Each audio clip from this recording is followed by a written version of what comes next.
Vous avez certainement déjà entendu cette maxime. L'avenir du produit est dans le service.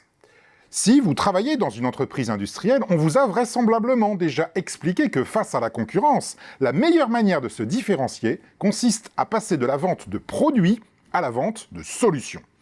En incorporant des produits physiques et des services immatériels, les solutions ont en effet l'énorme avantage d'être parfaitement modulables. Il n'existe pas deux solutions identiques, ce qui fait que les clients ne peuvent pas fonder leur choix sur une simple comparaison des prix. On invite ainsi une spirale déflationniste et on peut maintenir ses profits. Les entreprises industrielles sont généralement tout à fait créatives lorsqu'il s'agit d'imaginer des services capables de compléter leurs produits. Il peut s'agir de garantie, d'assurance, de financement, de location ou encore de formation. Certains industriels vont encore plus loin en modifiant profondément leur modèle économique. General Electric Aviation, qui fabrique notamment des turboréacteurs pour les avions de ligne, ne vend plus des moteurs, mais facture à ses clients de la poussée instantanée. Plus vous avez besoin de puissance, plus le prix augmente et General Electric se charge du suivi et de la maintenance de vos moteurs.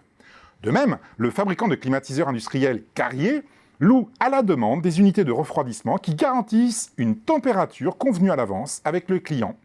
Pour les flottes de véhicules, Michelin vend des kilomètres plutôt que des pneus.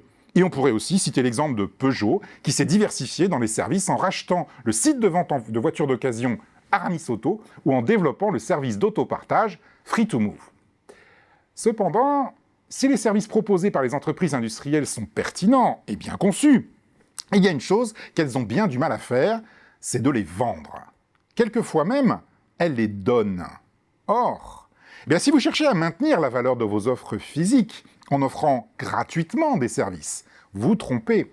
Les services, il faut les vendre. Il faut que vos clients acceptent de payer pour les obtenir. Il faut qu'ils aient une valeur.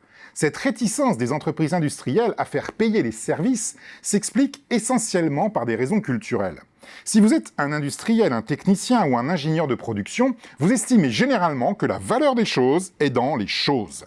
La matérialité de vos produits, la sophistication de leur conception et la qualité de leur fabrication suffisent à légitimer leur prix. À l'inverse, un service est immatériel, sa nature est intangible et sa valeur vous semble artificielle. Alors bien entendu, vous devez surmonter ce schéma de pensée implicite et accepter que tout produit n'a de valeur qu'au travers de son usage. Ce que vous vendez à vos clients, c'est avant tout une réponse à ses besoins, une expérience.